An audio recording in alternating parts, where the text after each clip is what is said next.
Hola, muy buenas tardes. En primer lugar, me van a permitir que le dé la bienvenida a la ministra de Minas y Energía, doña Irene Vélez.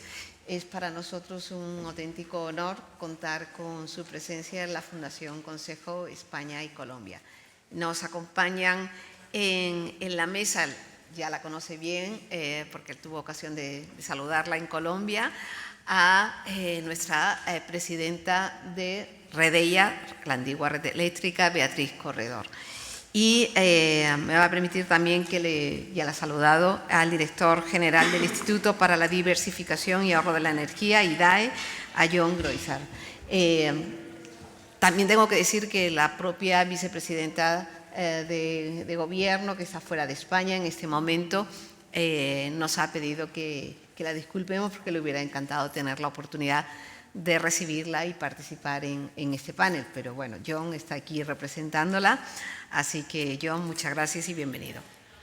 Querida ministra, solamente unas breves palabras que son de bienvenida, que son de agradecimiento para el Gobierno de España. Es un gran honor tener la oportunidad de recibir en una visita de Estado al presidente Petro y la delegación que le acompaña, y todas las instituciones que estamos relacionadas con la administración pública, como es el caso de la Fundación Consejo España-Colombia, estamos tratando también de cumplir un papel en dicha visita. Y en ese sentido le agradecemos que haya tenido la deferencia de aceptar nuestra invitación para participar en este mismo.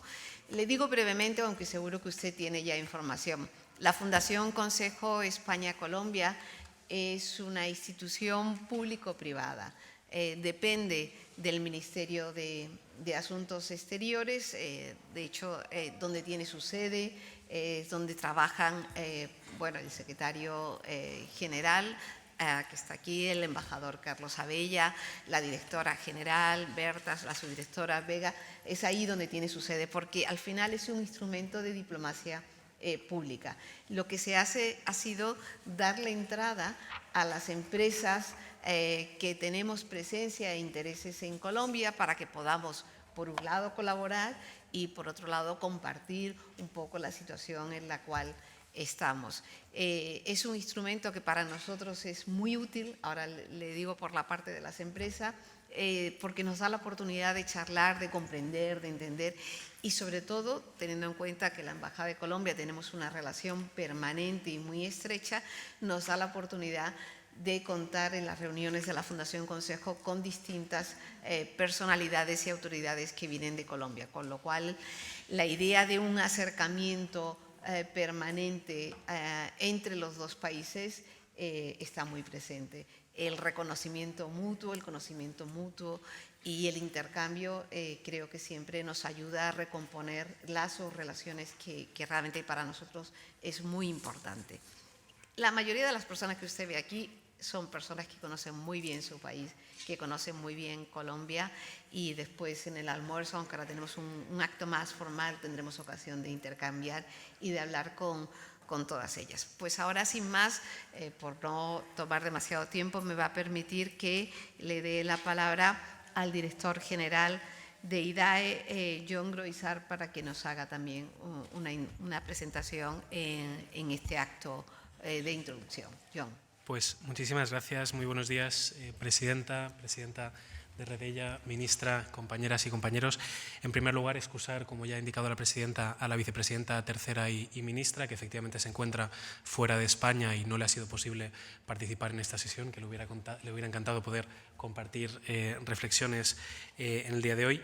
Y gracias por la invitación a un evento que para mí es muy relevante y muy interesante por dos cuestiones, tanto por el fondo a tratar, esa transición energética que, como saben, muchos de los agentes energéticos de la sala nos ocupa de forma especialmente intensa, yo diría estos últimos años, pero con creciente intensidad, pero también el contexto, el entorno, y es que Colombia y España somos dos países que somos socios estratégicos por motivos históricos, pero también motivos comerciales, motivos de inversión. España es el segundo inversor extranjero en Colombia, donde hay presencia importante de empresas españolas, en concreto en el ámbito energético. De hecho, efectivamente, en la sesión de hoy contaremos con algunos de esos casos de éxito, ¿no?, de empresas españolas que participan y que trabajan por la transición energética. Y una cuestión que es especialmente agradable es constatar la convergencia de intereses entre España y Colombia por esa urgencia en la transición energética, una transición energética que vaya abandonando el uso de combustibles fósiles, de una dependencia de actividades extractivas, y que pase a un modelo energético sostenible basado principalmente en energías renovables. Pero no solo, porque también coincidimos en la importancia de que esa transición energética limpia sea también sostenible en lo social. Y cuando digo sostenible en lo social, me refiero a que sea justa, a que sea inclusiva, a que sea accesible para el conjunto de la ciudadanía. Aquí, bueno, pues sí que, si me permiten, me gustaría aprovechar para agradecer y aplaudir, ¿no?, los planes del Gobierno de Colombia y la determinación de la ministra Vélez, en este caso, para llevarlos a cabo en el ámbito de la transición energética, porque yo creo que hay muchísimas sinergias si entramos, ¿no?, en el detalle y los grandes objetivos que nos fijamos. A pesar de la distancia geográfica que nos separa, yo creo que la proximidad, también en ambición, también en objetivos, es muy, muy cercana. Entrando en el fondo del porqué de esa urgencia por la transición energética, yo creo que hay motivos de sobra conocidos, muy plurales, y que afortunadamente nuestras respectivas sociedades cuentan con cada vez más consenso en favor de esta transición. De hecho, leyendo, ¿no?, y intentando mirar un poco por encima, encontramos algunas encuestas donde tanto en Colombia como en España, en los ámbitos latinoamericano y europeo respectivamente, nuestros países destacan en su entorno más inmediato como aquellos en los que la sociedad tiene una especial preocupación por la transición energética, una especial preocupación por el cambio climático, ¿no? Por tanto, no es solo una alineación a nivel gubernamental, sino parece que las sociedades a las que tenemos que servir están también alineadas en ese sentido. Y en cuanto a los motivos, obviamente podemos hablar de la crisis climática, y en España hace una escasa semana vivimos una ola de calor excepcional para el mes de abril, pero estamos también en un proceso de sequía importante que la ciencia nos dice que puede ser el nuevo normal. El nuevo normal en los próximos años puede ser que grandes partes de España tengan 6 meses de sequía ininterrumpida al año, o los impactos en sectores económicos tan importantes para nuestro país como la agricultura o el turismo. Pero hay otras problemáticas que sufrimos o bien directamente o por el impacto que tienen en países de nuestro entorno, como son las migraciones climáticas, los refugiados climáticos, la problemática de tener que abandonar el territorio de uno, bien directa o indirectamente por los impactos del cambio climático, y nos constaba también que es una problemática que desde Colombia se está ya empezando a anticipar, se está ya empezando a trabajar. Por lo que, y esto me lleva al segundo punto, esa transición energética no es una agenda solamente ambiental, sino que es una agenda profundamente social y económica. De hecho, si analizamos en el contexto económico, tenemos, por ejemplo, el informe del Foro Económico Mundial de Davos, que cada año publica ese informe de riesgos globales, ese Global Risk Report, que analiza los principales riesgos a los que se enfrenta la economía, la sociedad a nivel global. Y de forma consistente y coherente, y el último informe publicado a principios de este año, lo que determina es que predominan, tanto a corto como a largo plazo, los riesgos climáticos. Es decir, los riesgos climáticos no solo como un problema de sensibilidad ambiental, sino como riesgos estructurales al progreso, al desarrollo humano, al bienestar y al progreso económico. Y además, si entramos con un poco más de lupa y hacemos un poco de zoom, lo que vemos es que los otros impactos, o los otros riesgos que analiza el Foro Económico Mundial, como son la inflación, esa crisis del coste de vida, o como son la confrontación geoeconómica entre países, también la podemos trazar a la transición energética. Desde luego en el contexto europeo, pero también más allá, las crisis sucesivas que estamos viviendo en muy gran medida vienen determinadas por esa dependencia de una cuestión sistémica para nuestra economía, que es, bueno, pues esa dependencia energética, en concreto de combustibles fósiles, y en concreto en el caso europeo, por supuesto, de ese uso bélico, ¿no?, armamentístico que se ha hecho de la energía por parte de Rusia. Ese riesgo, o ese carácter sistémico, mejor dicho, de la energía, lo que significa es que si somos vulnerables energéticamente, somos vulnerables como país. Con lo cual, obviamente, tenemos que reducir esa dependencia energética, pero ya estamos tratando de pensar en lo siguiente: cómo reducir esa dependencia energética sin generar nuevas dependencias, nuevas criticidades, en este caso de materiales críticos raros, de tecnologías, de capacidades industriales, tiene poco sentido ser autónomos desde un punto de vista energético si la tecnología, las patentes, las capacidades, los conocimientos nos van a hacer 100% dependientes de un tercero y simplemente cambiamos unas fichas por otras, ¿no? Por eso, en gran parte, la cooperación internacional, esa, lo que hemos llamado autonomía estratégica abierta, ser capaces de compatibilizar que cada uno de nosotros, como país, como región, tengamos esas capacidades propias, pero seamos a su vez suficientemente abiertos a las capacidades y realidades del resto del mundo para hacerlo compatible en un mundo que es globalizado y lo va a seguir siendo, es importantísimo para nosotros. En este sentido, por tanto, transición energética como respuesta a una problemática ambiental, como respuesta a una problemática social y económica, pero yo creo que también, y yo creo que hoy tenemos mucho que decir sobre ello, también transición energética como enorme oportunidad, tanto si hablamos de empleo como de acceso a la energía en condiciones justas, mejora de la calidad de vida, reindustrialización en muchos casos, y eso sin duda requiere, por supuesto, un liderazgo público. Los gobiernos tienen que marcar en qué condiciones, ¿no? Los gobiernos democráticamente electos tienen que determinar en qué condiciones hay que gestionar los recursos, la actividad económica para lograr el bien común, pero requiere también una implicación, una responsabilidad, una participación activa de la sociedad civil, por supuesto, de la ciudadanía, por supuesto, pero también, obviamente, del sector privado, ¿no? Entendemos que, por una cuestión, si quieren puramente pragmática también, la licencia social para operar requiere que en un reto que queremos comprimir tanto como la transición energética, no tenemos el tiempo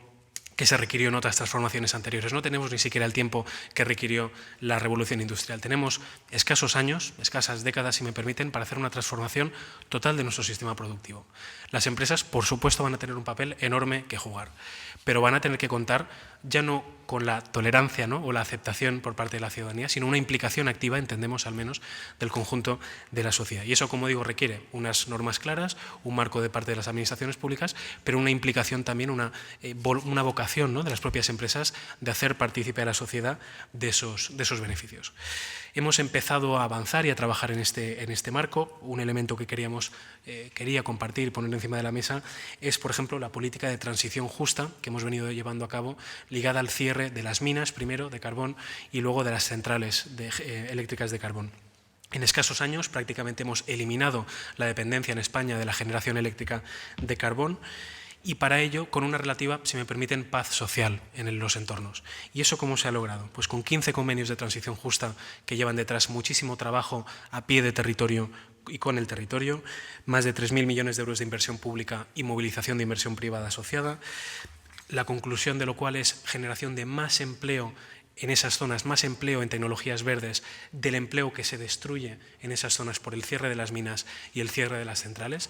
De hecho, incluso los ayuntamientos nos trasladan un cierto reto de, bueno, ¿dónde alojo a esta gente y cómo me aseguro que esta gente que viene luego se pueda quedar, ¿no? Porque estamos generando más empleo del que se estaba destruyendo.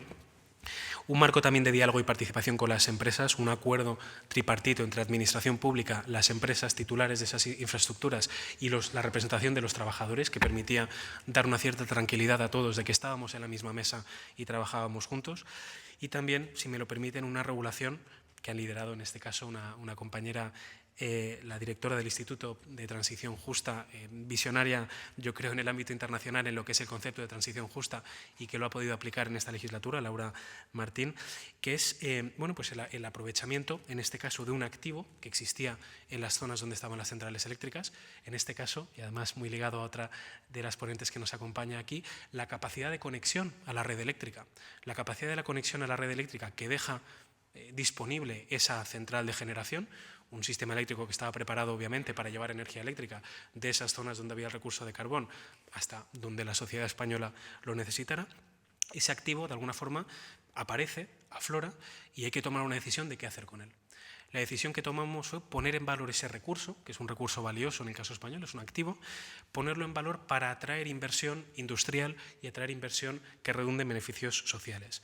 Esa capacidad de conexión a red no se asignó al primero que levantó la mano, no se asignó al incumbente por ser incumbente, sino que se activó un concurso de capacidad, un concurso en esa zona de transición justa, donde lo que se buscaba era asignar esa capacidad en función de proyectos que contaran con el apoyo del territorio, proyectos que generaran empleo, que trajeran co-beneficios. Oiga, si usted va a generar energía eléctrica aquí, ¿qué industrias va a traer que aprovechen esa energía eléctrica barata y abundante?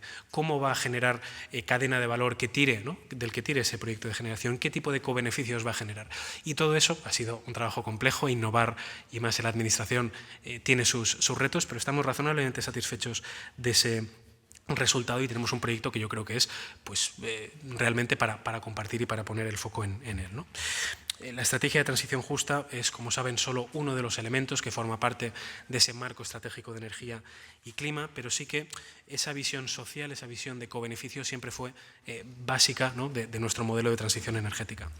Incluimos, por ejemplo, cuando se publicó este marco estratégico de energía y clima, un estudio de impacto socioeconómico. Para nosotros el marco de energía y clima, por supuesto, tenía que ver con cumplir nuestros compromisos climáticos, pero tenía que ver sobre todo, y así lo explicamos desde el primer momento, con transformar nuestra economía, generar co-beneficios, modernizar la economía española, en definitiva.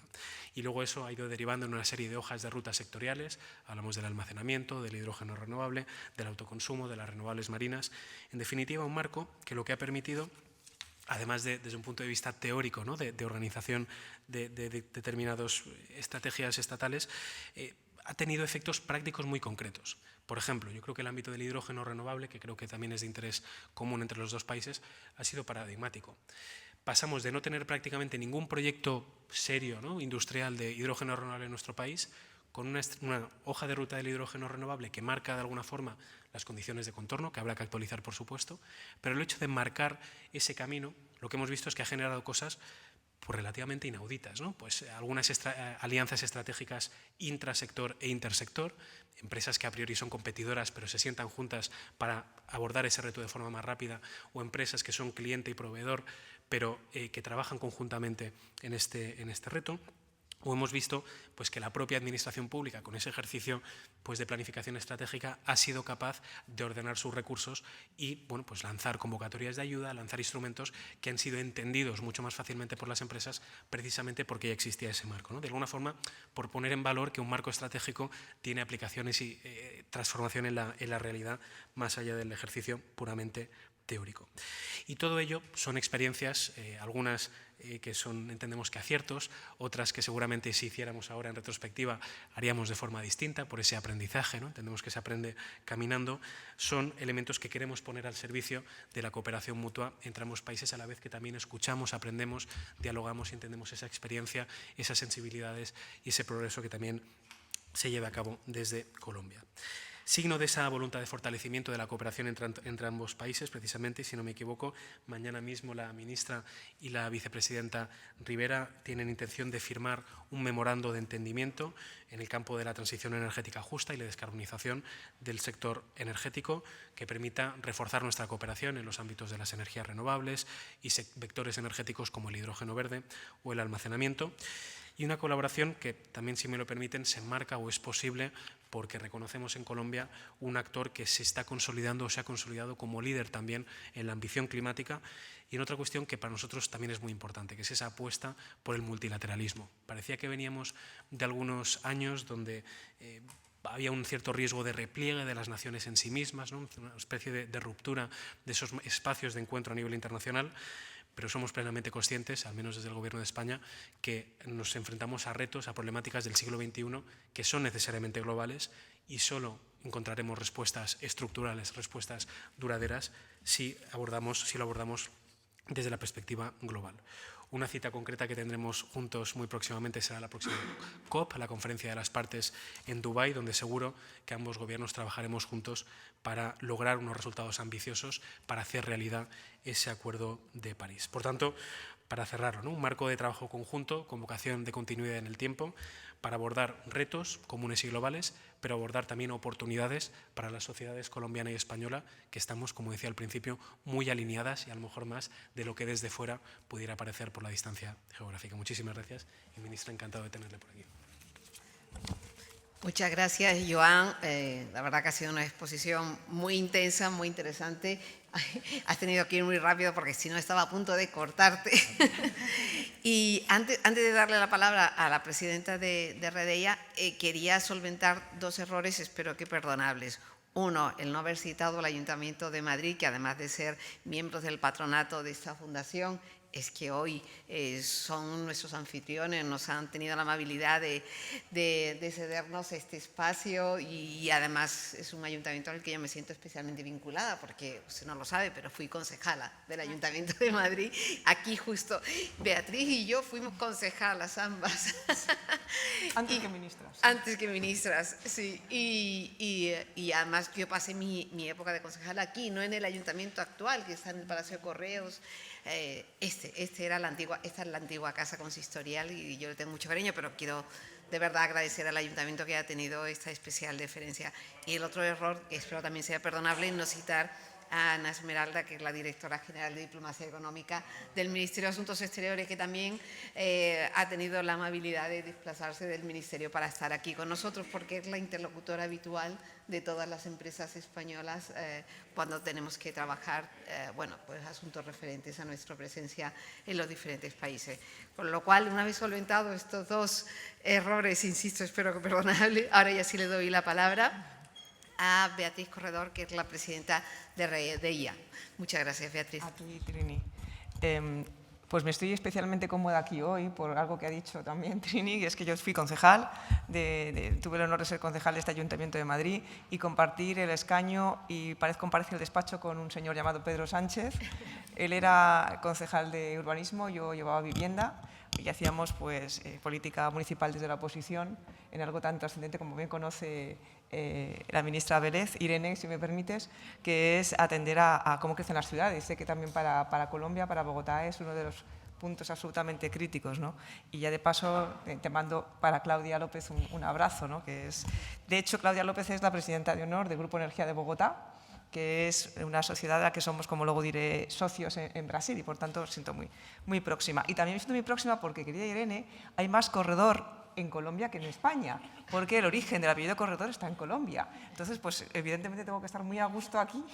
Y la tercera coincidencia es que hace un año justo estaba en Colombia, porque hicimos un viaje de la mano del Grupo Energía de Bogotá para conocer las prioridades que tenía este grupo desde el punto de vista de la transición ecológica y tuve ocasión de visitar, aparte de la Loma, de un parque fotovoltaico y una subestación que había allí en César y la comunidad Huiva en Sierra Nevada de Santa Marta.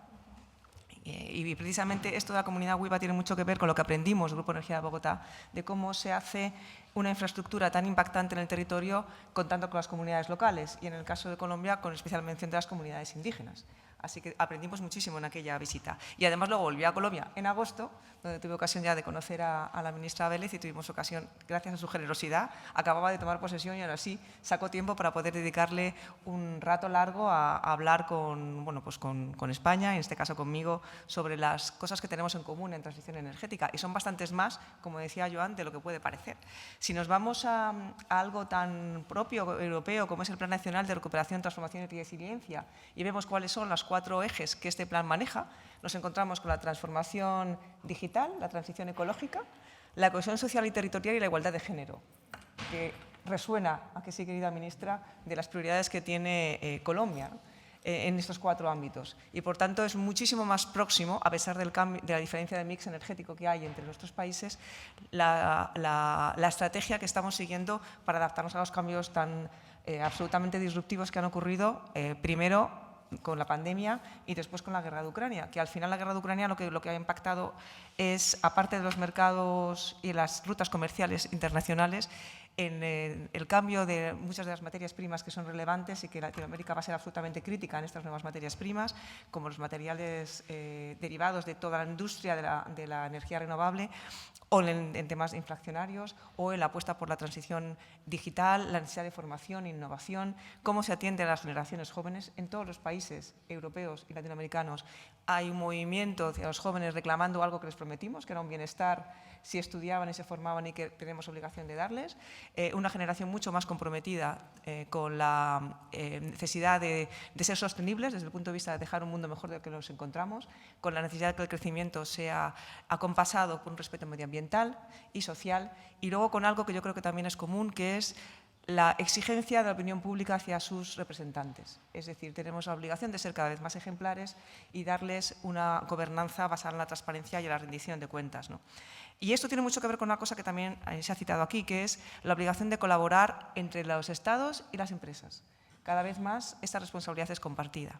Ya no se puede decir que las políticas públicas sean solamente competencia del Estado, ni que el crecimiento económico sea responsabilidad de las empresas. Las dos cosas son responsabilidad conjunta. Y yo creo que sé de lo que hablo porque me ha tocado estar en los dos lados.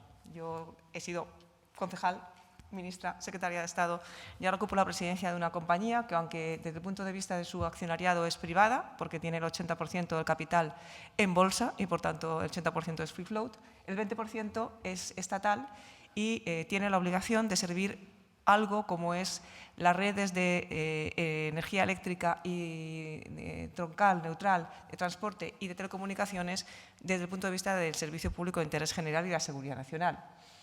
Por eso tengo un minuto en explicar lo que es Redella, y es una compañía holding de 5 empresas que gestiona de forma neutral infraestructuras esenciales. La parte más importante es la que conocéis, que es Red Eléctrica, que se sigue llamando Red Eléctrica. Voy a hacer un paréntesis para decir algo que siempre explico, y como es otra empresa española no hay problema. Redella es a Inditex lo que Red Eléctrica es a Zara. Es decir, una cosa es el grupo y otra es el buque insignia.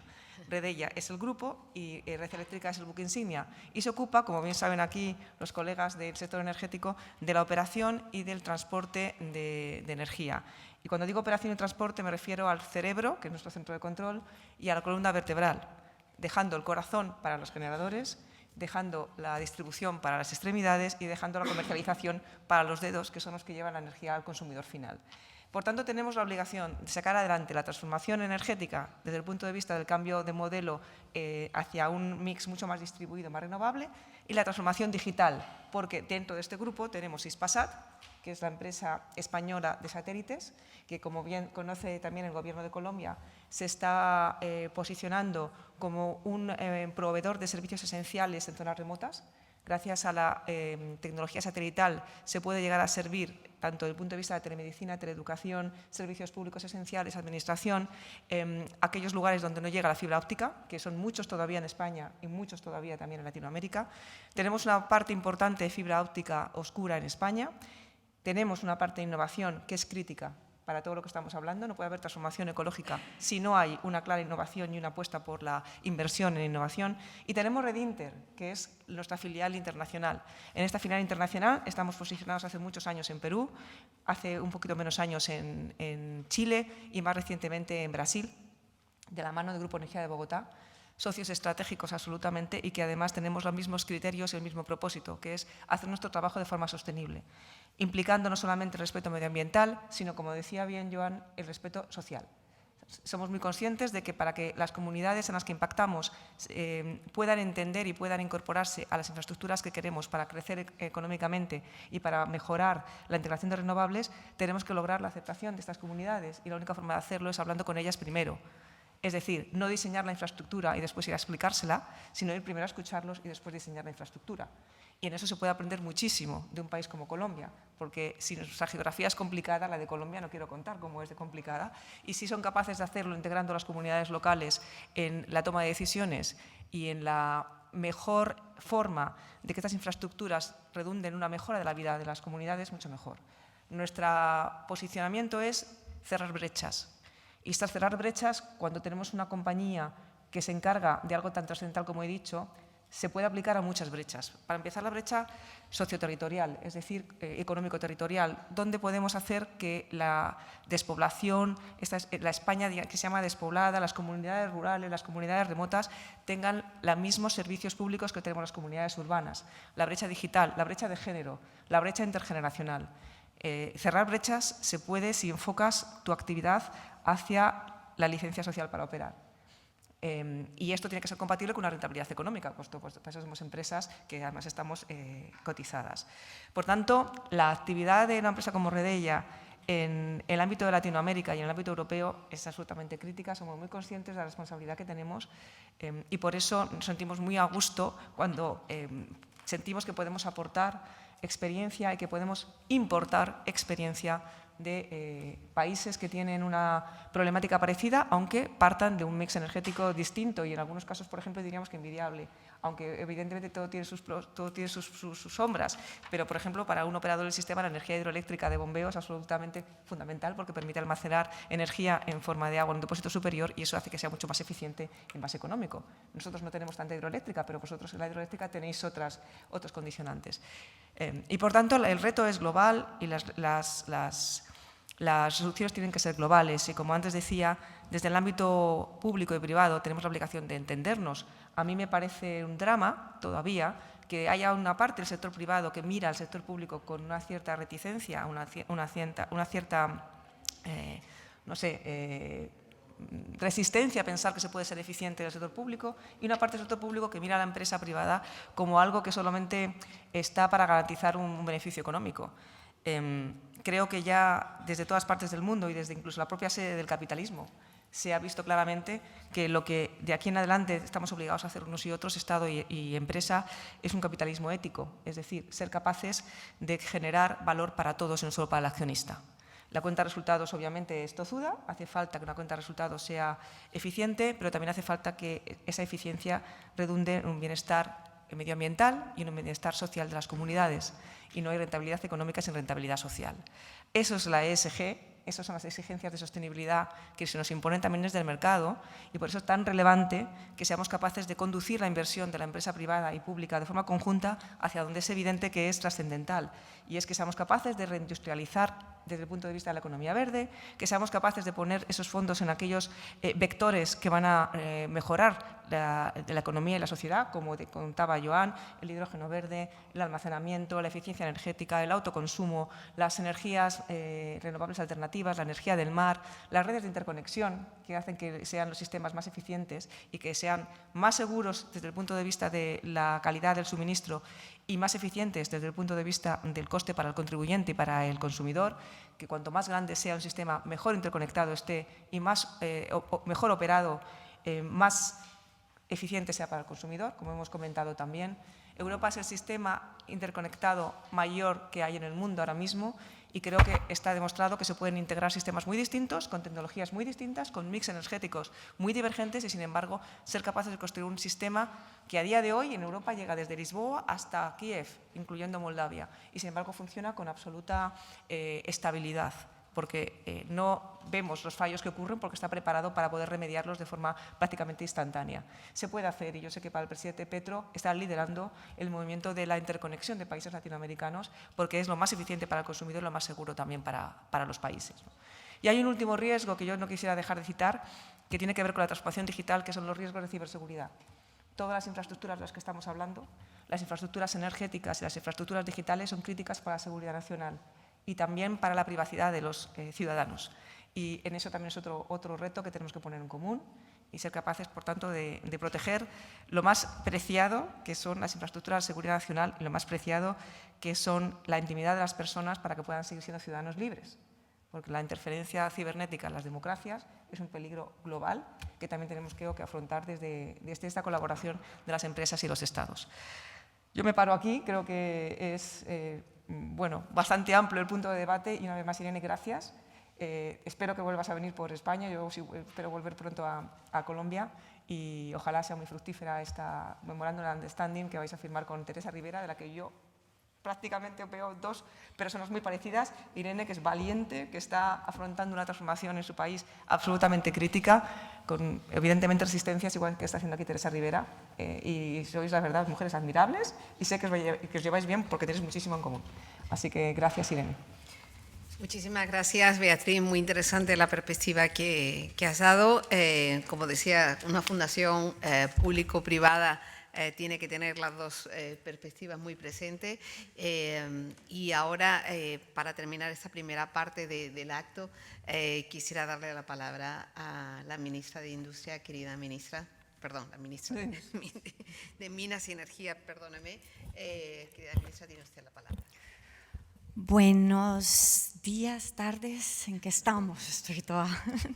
Bueno, es un gusto realmente estar aquí. Muchísimas gracias a la Fundación Consejo España-Colombia, al gobierno, a quienes me antecedieron.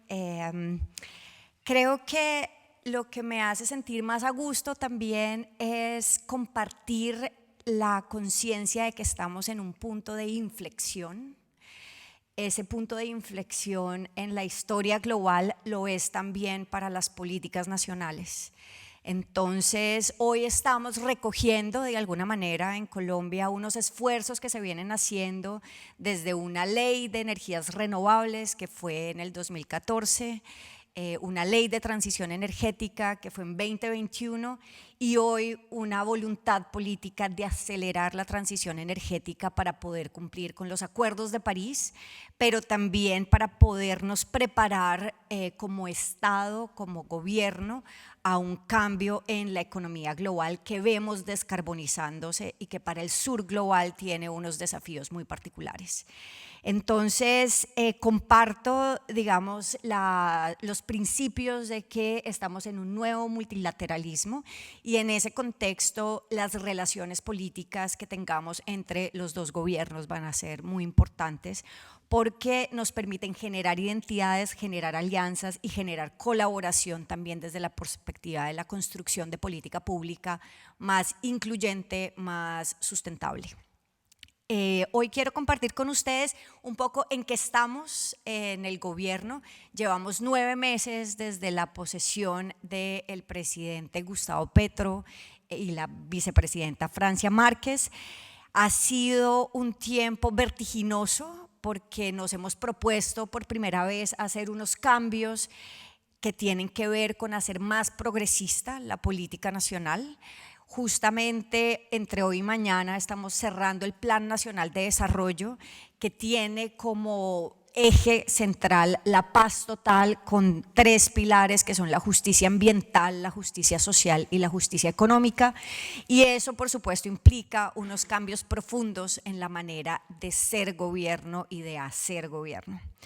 Entonces, en el campo específicamente de minas y energía, esto por supuesto ha implicado también una renovación en qué significa estar aquí liderando esta cartera con una perspectiva por primera vez ambientalista, digamos, y también muy comprometida socialmente porque la transición energética es también un ejercicio de justicia social. Voy entonces a compartirles un poquito en qué estamos. Lo primero es cómo estamos leyendo el contexto. Entonces, les decía que para el sur global la transición energética significa algo muy particular en el sentido de que debemos superar la dependencia respecto a una economía extractivista. Nosotros llevamos décadas, sino siglos, dependiendo de la extracción de materias primas. Durante la colonia fue el oro, después fue el carbón, en este momento es tanto el carbón como el petróleo y de eso depende la economía nacional. Desde 1990, con la liberación de los mercados, nos volvimos incluso más dependientes de esa economía primaria, lo cual hace que hoy tengamos un país fundamentalmente desindustrializado. Por lo cual, para nosotros, la transición energética justa y la descarbonización de la economía absolutamente necesaria conlleva también un cambio en nuestra matriz fiscal, en nuestra canasta de exportaciones. Y eso implica un ejercicio de todo el gobierno por diversificarnos. No es solamente cambiar una tecnología de generación A por una tecnología de generación B o cambiar, por ejemplo, cuáles son las tecnologías que estamos utilizando en el parque automotor, sino también repensarnos la economía nacional. Un desafío, digamos, absolutamente sobrecogedor y en el cual nuestro gobierno está comprometido. Por otro lado, para nosotros la transición energética tiene que ver también con la manera en que damos una respuesta a la crisis climática, entendiendo que hoy nuestra matriz eléctrica es fundamentalmente hidráulica, 68% de nuestra generación es a partir de hidroeléctricas, lo cual nos hace absolutamente vulnerables al cambio climático. Cuando tenemos fenómeno del Niño, que cada vez es menos una excepción y más una situación recurrente, tenemos un estrés hídrico tal que nos volvemos más dependientes frente a la matriz que se genera a partir de hidrocarburos. Ahí estamos todavía con generación térmica a partir de gas, a partir de carbón y a partir de hidrocarburos líquidos. Entonces, en esos momentos, además de que somos dependientes de las termos, también el costo de esa generación se vuelve supremamente alto, toda vez que los precios, así como en España, del gas están impactando en Colombia el establecimiento de la tarifa de la energía eléctrica. Entonces tenemos también que la transición energética en Colombia significa pensarnos cómo vamos a hacernos más resilientes frente al cambio climático. Y un tercer elemento tiene que ver con cómo hacemos una economía cada vez más verde. Estamos conscientes de que hay en Colombia unos recursos energéticos muy potentes referidos, por supuesto, a la radiación solar, a la velocidad de los vientos, y entonces cómo aprovechamos eso para que sea la nueva fuente de generación de valor. Frente a eso, entonces, decimos, necesitamos una hoja de ruta de transición energética, porque si bien tenemos instrumentos normativos, no tenemos un marco comprensivo de todos los elementos y las metas y los costos que esto requiere. Entonces, nos hemos propuesto una transición energética justa que tenga unos principios, donde el primero de ellos es que sea equitativa. Y cuando hablamos de equitativa lo digo porque también tiene que ver con cuáles son las oportunidades de inversiones que estamos viendo. Por un lado, queremos que haya una inclusión desde la generación de la energía, es decir, que haya comunidades energéticas, un modelo que, como decía Beatriz hace unos minutos, se ha desarrollado en España con mucho éxito y tiene que ver con cómo en Colombia también aseguramos que haya una generación distribuida que permita que haya comunidades energéticas que participen del mercado en la generación. Para nosotros eso es muy importante porque significa también la democratización del modelo de la energía, y ahí estamos entonces juntando dos propósitos que son la economía y la justicia social. Por otro lado, nos parece muy importante democratizar la gestión de la energía, y ahí tenemos, creo que también como en España, un propósito común, y es cómo generamos justicia tarifaria, le hemos llamado nosotros, y es de qué manera tomamos medidas en el mercado para hacerlo más eficiente, para corregir los errores que sabemos que existen y asegurar que los usuarios entonces perciban esa justicia en el pago de su tarifa. Y finalmente, democratizar el acceso a la energía. Aquí quiero darles un dato, y es que Colombia tiene en este momento 96% de la cobertura de la energía. Es decir, uno diría 4% es realmente un valor menor. Sin embargo, cuando profundizamos en dónde está ese 4%, nos damos cuenta que el 73% de ese 4% está en lo que llamamos las zonas no interconectadas, que son la mitad del país. 54% del territorio nacional está en zonas no interconectadas, que son las mismas áreas donde se ha vivido la guerra, donde viven las comunidades rurales más empobrecidas, donde están los territorios étnicos, lo cual para nosotros quiere decir que esa última milla de interconexión, de energización, es la milla de la justicia social. Y ahí entonces tenemos un desafío que es tanto tecnológico, por supuesto, llegar a esa otra Colombia, a esa geografía históricamente hecha frontera, hecha periferia, pero también significa cómo llegamos bajo unos principios de justicia. Tenemos que esta transición debe ser gradual y segura. Ha habido, digamos, un poco de nerviosismo nacional respecto a que acelerar la transición energética puede implicar dar un salto al vacío respecto a la seguridad energética, y lo que hemos dicho permanentemente es no significa dar un salto al vacío. Por el contrario, estamos tomando decisiones que nos permiten buscar la seguridad energética para el país. En ese sentido, estamos cuidando y mejorando la eficiencia de los contratos de exploración y explotación de petróleo y de gas, sabiendo que tenemos más de 380 contratos en este momento firmados y que mejorar el tema de las reservas de hidrocarburos en el país depende mucho más de ser eficientes en esos contratos que de otorgar nuevas áreas.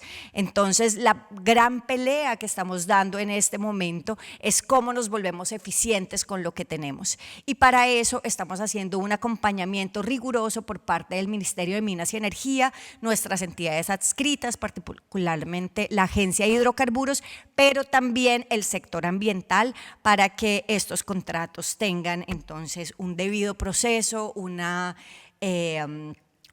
éxito mayor en su proceso exploratorio y de explotación. Además, nos interesa, por sobre todas las cosas, diversificar la matriz de generación eléctrica. Para nosotros ese es un paso clave, toda vez que podemos entonces hacer una mejor utilización de lo que son los recursos de energía renovable que tenemos en el país y que nos permitirá poco a poco electrificar otros sectores además de el residencial.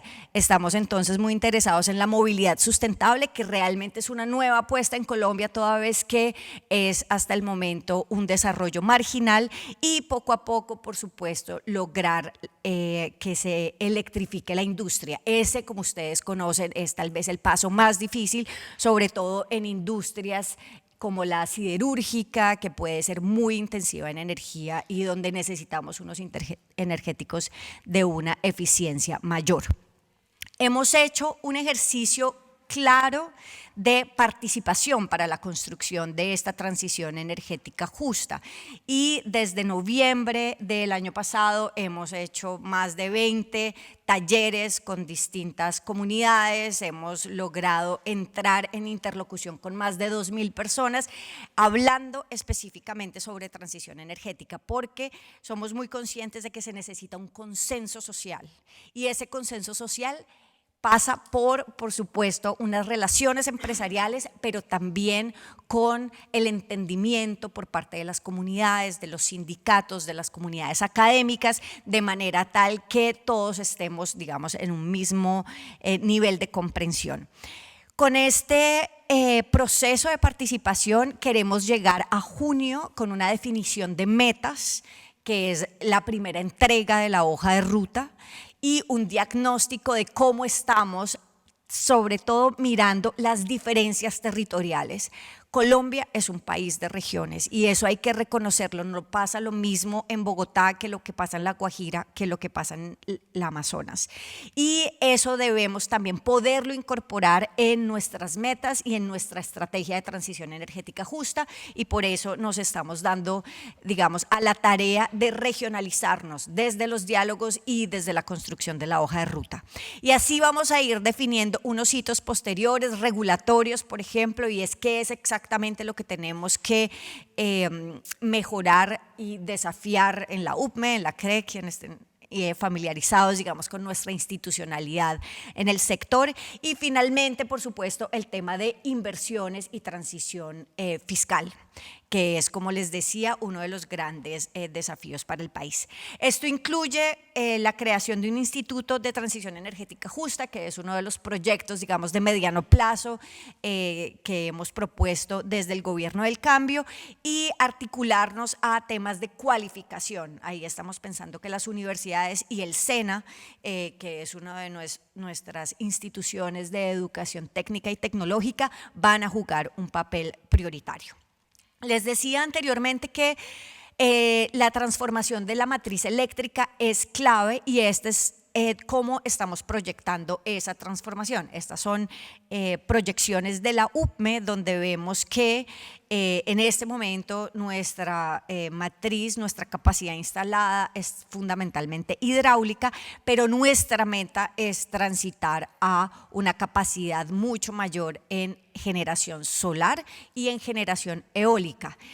Quiero entonces que pongan la atención en el salto cualitativo que estamos dando, y eso se ha reflejado en la última asignación que dimos desde la UPME hace escasamente un mes, donde la mayor cantidad de proyectos que entregamos en la capacidad de transporte era precisamente para generación solar y en segundo lugar para generación a partir de parques eólicos. Tenemos una serie de oportunidades en este escenario para la inversión extranjera.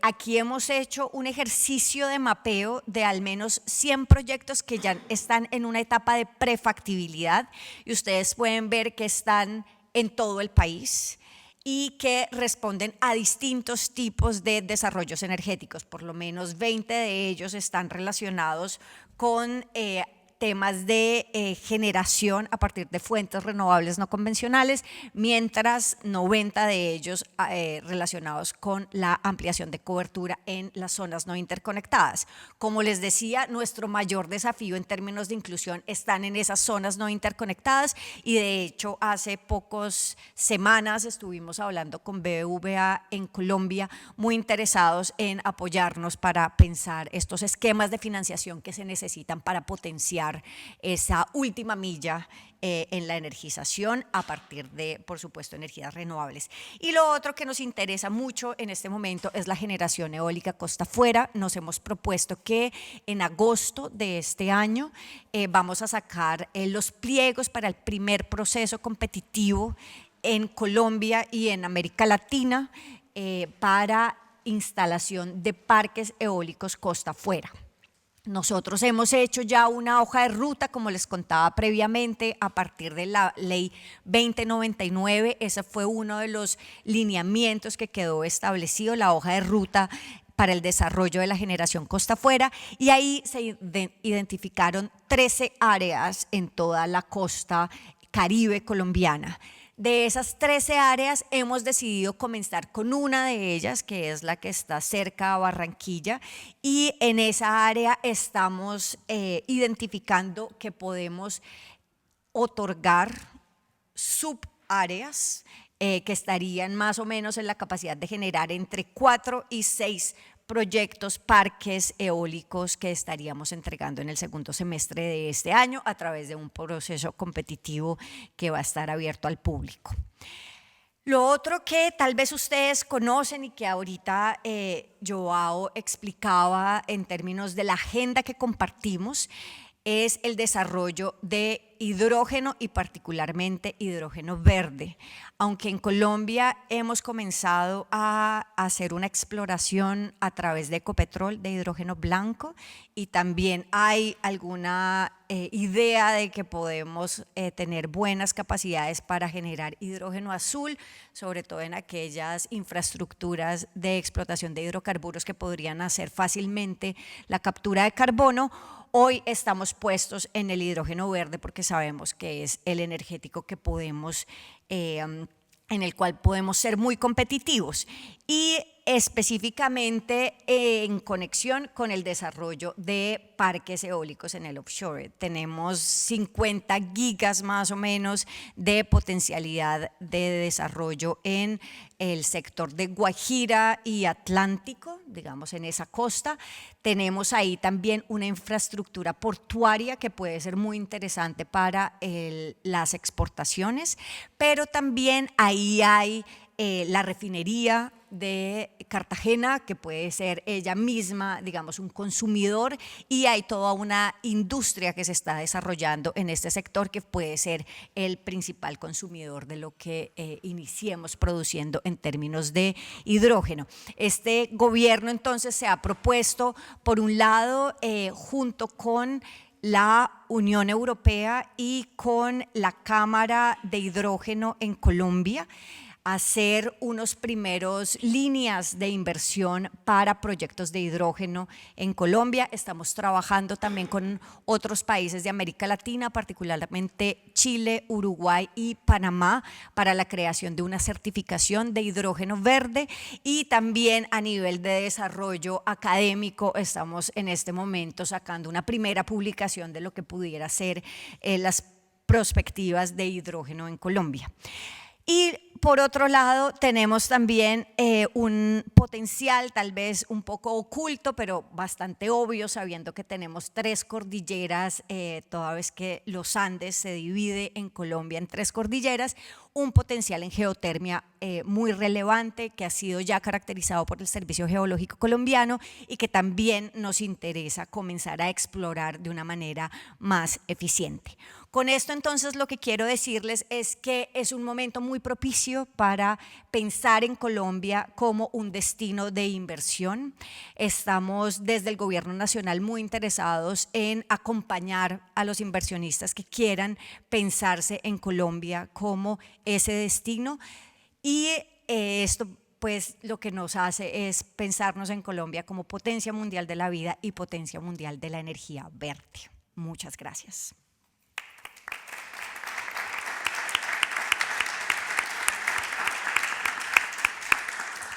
Muchísimas gracias, ministra. Realmente ha sido muy interesante su exposición y le agradezco mucho que haya tenido la amabilidad de compartir con todos nosotros ese proyecto tan ambicioso. Aquí, precisamente para concluir esta primera parte, antes del almuerzo, hay empresas que están muy interesadas, estoy seguro que también incluso para invertir, están muy interesadas en la transición energética y que son competentes en la materia. Y son ellas 3 las que, de manera breve, justo antes del almuerzo, porque tenemos que comenzar a las 14 horas, porque aquí mismo le van a entregar las llaves de la ciudad a su presidente, pero van a tener la oportunidad de hacerle una pequeña exposición de por qué nosotros lo llamamos caso de éxito. Son 3 empresas que son Repsol, Iberdrola y Acciona, que van a compartir con usted su proyecto en materia de transición energética y qué es lo que están haciendo en su país y también aquí en su país quizás lo vayan a hacer en el futuro. Entonces, ¿cómo lo hacemos? ¿Nos levantamos? Sí. Muchas gracias, ministra. Gracias, presidenta de la Fundación Consejo España-Colombia y presidenta de Redella. Gracias también al director general, a Joan, que me parece que ha tenido que ausentar. El siguiente punto de la agenda es el panel Casos de éxito de las empresas españolas en la transición energética. Como se ve por los carteles, ya ha dicho y ha presentado, mencionado antes la presidenta de nuestra fundación, Trinidad Jiménez, son Acciona, Repsol y Iberdrola. Les pediré a los ponentes que se presenten con su cargo y la empresa, y como se ha mencionado antes, tenemos el almuerzo previsto a las 2 de la tarde. Teníamos un colchón de 10 minutos para desplazarnos, que utilizaremos en este caso justamente para esto. Pero los ponentes tienen en torno a un poco más de 7 minutos, yo creo, por ponencia, con lo cual dejamos abierto el panel. Muchas gracias. Yo creo que podemos empezar por el orden que se ha establecido. Primero Acciona, luego Iberdrola y finalmente Repsol, que es el orden que está en el programa. Pues muchas gracias, Carlos. Ministra, muy bienvenida. Bienvenida a España. A mí me dices que tengo 7 minutos prácticamente, me sobran 6 porque todo lo que yo podía haber dicho lo ha dicho muchísimo mejor la propia ministra, porque todo lo que es la filosofía del gobierno colombiano hacia la transición energética es la filosofía de Acciona. Yo soy José Eugenio Salarich, director de Internacional de Acciona. En mi anterior vida pública, de función pública, tuve el honor de servir bajo la autoridad de la ministra Trinidad Jiménez y también de la ministra Corredor. Entonces, me siento muy cómodo también representando a mi empresa en esta fundación. Mi último cargo fue embajador en Abu Dhabi, en Emiratos Árabes Unidos, donde era también representante permanente ante la Agencia de Naciones Unidas para las Energías Renovables, IRENA. Y ahí realmente tomé la conciencia de lo que es estar destinado en un país eminentemente petrolero, eminentemente de hidrocarburos, donde han apostado enormemente por las energías renovables. Y finalmente pues, he ido a parar como director de Internacional de una empresa como es Acciona, una empresa que es una empresa de infraestructuras sostenibles, con dos líneas de negocio, por un lado construcción y agua y por otro lado energías renovables, 100% renovables. De hecho, somos la mayor empresa mundial de energía 100% limpia. En nuestro ADN está la sostenibilidad, que como le gusta decir a mi presidente es el pasaporte hacia el futuro. Y efectivamente, como ha dicho la ministra, estamos en un punto de inflexión importante, histórico y en la economía global. Y en este sentido, pues es una satisfacción de trabajar en una empresa que lo que ofrece son soluciones. Somos un transformador de ideas a realidades y lo importante para la empresa es nuestra capacidad de poder hacerlo. Somos en definitiva un servicio a la ciudadanía. En el ámbito de la energía operamos en 17 países y exclusivamente en energías renovables. Y abordamos de una manera diferente de hacer negocios. Nos gusta decir que nuestro lema es business as unusual y lo hacemos de forma diferente porque creemos que tenemos que promover la inversión en el sector de actividades bajas en carbono. Tenemos que acelerar el acceso universal a la energía, como ha dicho la ministra, para cumplir el objetivo 7 de los Objetivos de Desarrollo Sostenible, que no es otro que la equidad, la energía asequible y no contaminante. Lo que ha dicho la ministra, de nuevo, la democratización de la transición energética. Y queremos que se adopte mundialmente un modelo energético descarbonizado. Ofrecemos soluciones y productos energéticos en todas las actividades que componen la cadena de valor de la energía. No voy a especificar, entre otras cosas, por falta de tiempo, cuáles son exactamente todo lo que hacemos en energía, pero en tecnologías renovables, las 4 básicas que se han mencionado aquí, la energía eólica, la fotovoltaica, la hidroeléctrica y las biomasas. Acciona es un líder mundial en cada una de ellas. Trabajamos en Colombia en el sector hidroeléctrico. Es verdad lo que ha dicho la ministra en unos momentos de estrés en este sector es muy importante tener capacidades para poder responder con otras tecnologías que no sean exclusivamente la hidroeléctrica. Ofrecemos un liderazgo en eólica, en fotovoltaica. Estamos trabajando con Colombia desarrollando el proyecto solar fotovoltaico de Potreritos en La Guajira, que de momento no contamos con capacidad de transporte y tiene la ministra a su derecha pues, a Red Eléctrica que realmente pues, puede ayudar muy bien en esto. Somos optimistas con respecto a la viabilidad técnica de estos proyectos. Y como dice el presidente Petro, que tiene su eje central en el plan del Gobierno de Transición Energética Justa, creo que para las empresas españolas hay muchos proyectos y muchas oportunidades que puede aprovechar y desde luego la mía lo quiere hacer.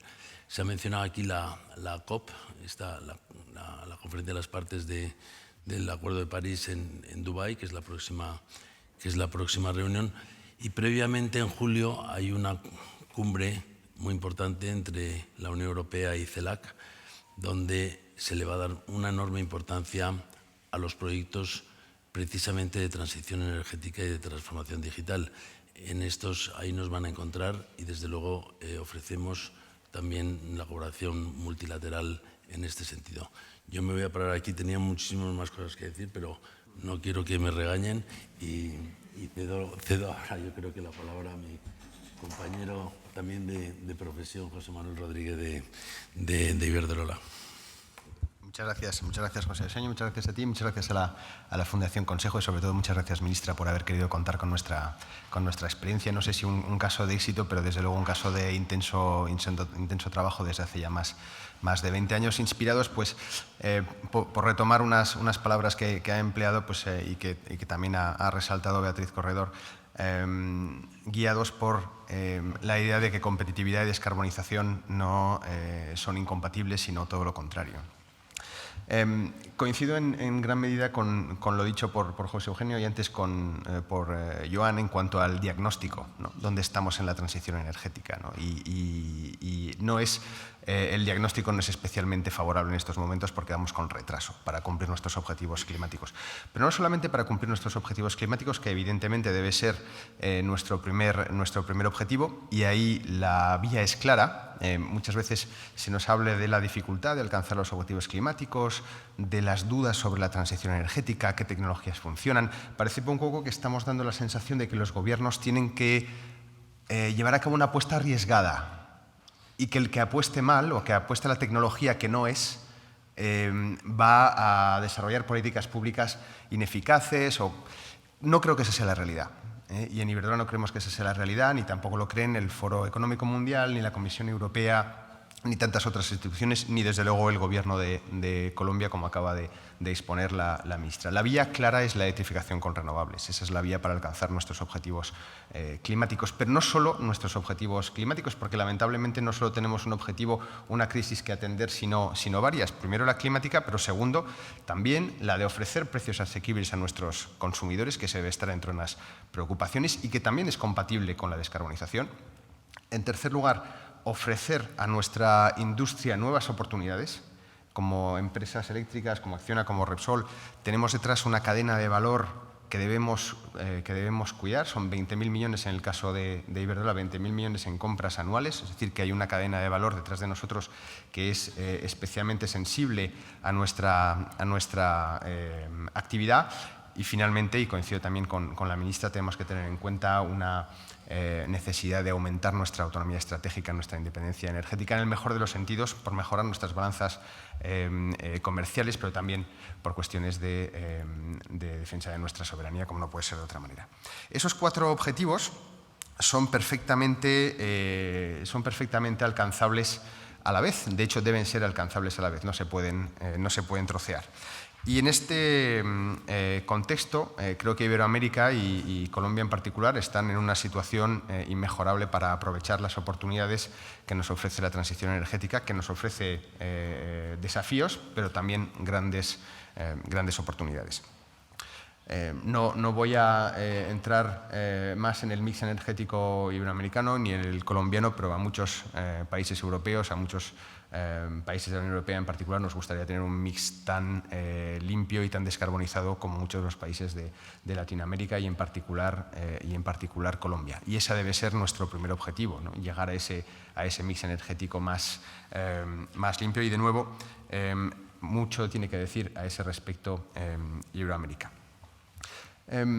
¿Cómo podemos las empresas ayudar y cómo hemos, en nuestra experiencia en 25 años de descarbonización, cuáles son las grandes claves, ¿no?, para tener historias de éxito que contar? La primera coincide de nuevo con Beatriz Corredor, en el sentido de que debemos dejar de pensar que el sector público tiene el monopolio de la preocupación social y tenemos que dejar de pensar que el sector privado tiene el monopolio de la competitividad y de la eficiencia. Eso no es así, no podemos vivir de espaldas. Yo también vengo de la función pública y creo que no se puede. Yo también serví también a las órdenes de Trinidad Jiménez, aunque a un nivel mucho más bajo que José Ignacio, digo que sí, que José Eugenio, perdón, y creo firmemente en que no podemos afrontar unas transiciones digital y energética que son especialmente complejas sin un diálogo público-privado que creo que no es lo suficientemente fluido ni en España, ni en Europa, ni en Estados Unidos, ni en ninguna parte. Creo que eso es una problemática mundial, que en materia de transición energética nos encontramos en gran medida con problemáticas mundiales más que geográficamente, muy globales más que geográficamente localizadas.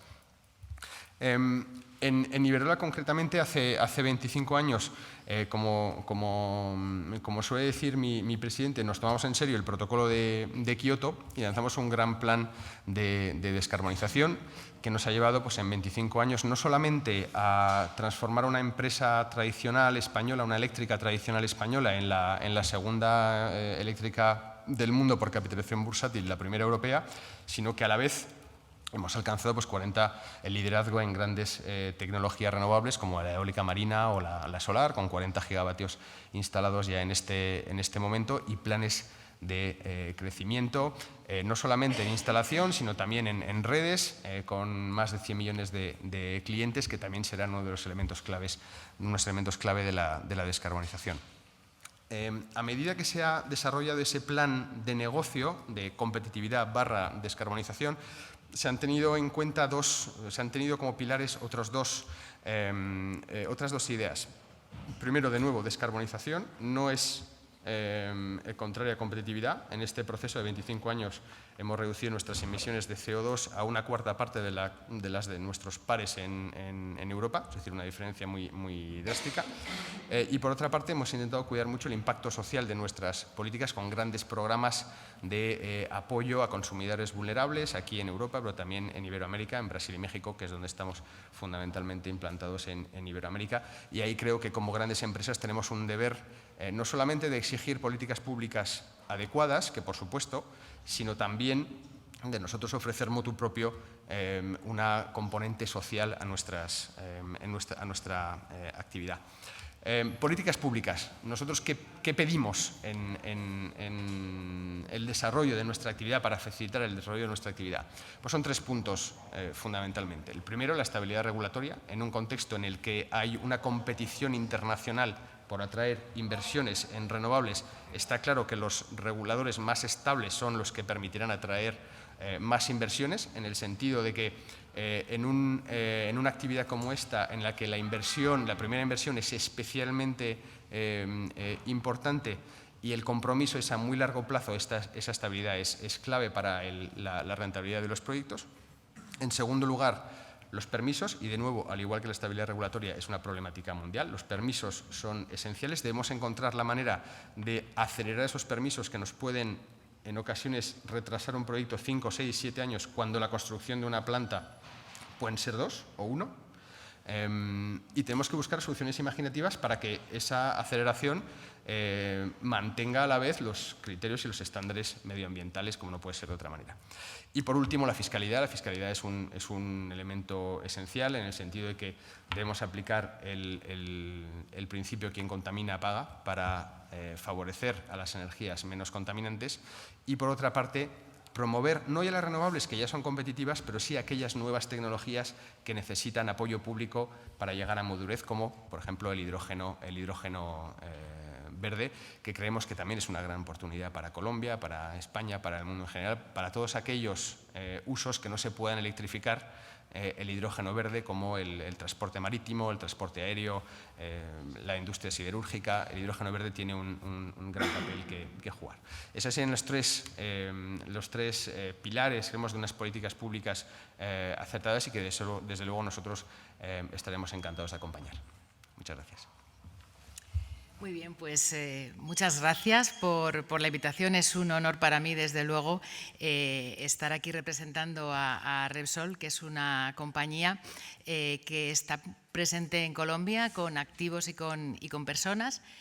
Yo voy a ofrecer quizá una visión un poco que va a hacer un poco de contrapunto con mis compañeros. Yo no tengo ninguna experiencia en el sector público, toda mi carrera la he desarrollado en el sector privado y la mayoría de ella en una compañía como Repsol, que tradicionalmente estaba enfocada en los combustibles fósiles, pero que estamos cambiando ese enfoque absolutamente comprometidos. De hecho, fuimos la primera compañía del oil and gas en fijar un compromiso en el 2019 para ser 0 emisiones netas en 2050 y estar completamente alineados con los acuerdos de París. Respecto a la transición energética, lo único que podemos decir que es irrenunciable, pero también que es un reto mayúsculo, porque aquí de lo que estamos hablando es de cambiar el sistema productivo y el sistema de consumo energético. Y la energía es un bien, como se ha puesto de manifiesto a lo largo de la sesión, es un bien esencial para garantizar el bienestar de las personas y el desarrollo de las sociedades. ¿Qué es fundamental para poder alcanzar este reto? Pues lo fundamental es la tecnología, es abordar el desarrollo tecnológico con una total neutralidad tecnológica que haga que las tecnologías avancen y que seamos capaces de tener unas soluciones adecuadas para las diferentes necesidades que se nos plantean. Desde Repsol, como decía, en 2019 nos planteamos ese compromiso y hemos definido un plan estratégico acompañado de una capacidad inversora, lógicamente, y que yo diría que se divide en 3 pilares. El primer paso, lógicamente, es hacer que nuestros activos actuales de producción de energía, un poco en línea con lo que decía la ministra anteriormente de asegurar el suministro, pues es hacerlos más eficientes y reducir las emisiones de nuestros activos de exploración, de producción y de transformación de crudo. Al mismo tiempo que transformamos nuestras refinerías para que se conviertan en hubs multienergéticos capaces de tratar cualquier tipo de residuos, capaces de producir hidrógeno verde y de desarrollar combustibles de 0 emisiones netas. A la vez, tenemos que transformar nuestro modelo de negocio y estamos incrementando nuestra capacidad de generación renovable. Tenemos un objetivo de tener una capacidad instalada de hasta 6 gigas en el 2025 y de 20 gigas en el 2030. Pero no dejamos de mirar más allá, es decir, a tecnologías aún más inmaduras, pero que nos van a permitir pues desarrollar temas de geotermia o temas de captura, de secuestro y de uso de CO2, porque no basta con emitir menos o con dejar de emitir, es que tenemos que retirar también el CO2 que está en la atmósfera. De tal manera que podamos equilibrar 3 factores: la descarbonización de la energía, el precio, porque esta energía debe ser asequible para los usuarios, y la seguridad de suministro, de la que tanto se ha hablado a lo largo de la mañana. Y sin olvidar un factor más, y es que nos vamos a apoyar en las capacidades, en los activos que ya tenemos, porque, en primer lugar, es una ventaja competitiva tremenda. Hay un know-how muy importante en todos nuestros sites de producción en todo el mundo. Y hay tecnologías como la geotermia o como la captura de CO2 o como el propio tejido industrial de nuestras refinerías, que nos apalancan mucho para acelerar esta transición. Pero es que además es muy importante no descapitalizar estos colectivos, no dejar estos colectivos atrás. Y cuando se habla de transición justa, yo creo que hay que balancear esos 2 aspectos. Por un lado, un acceso, democratizar el acceso a la energía que decía antes la ministra, pero también el ser capaces de que las sociedades y las comunidades en las que operamos pues no se queden atrás y sean capaces de engancharse a este nuevo modelo económico que estamos preconizando. Entonces, bueno, pues no quiero alargarme más, pero esa es la gran tarea a la que nos enfrentamos, en la que estamos comprometidos y que desde luego pues vamos a lograr.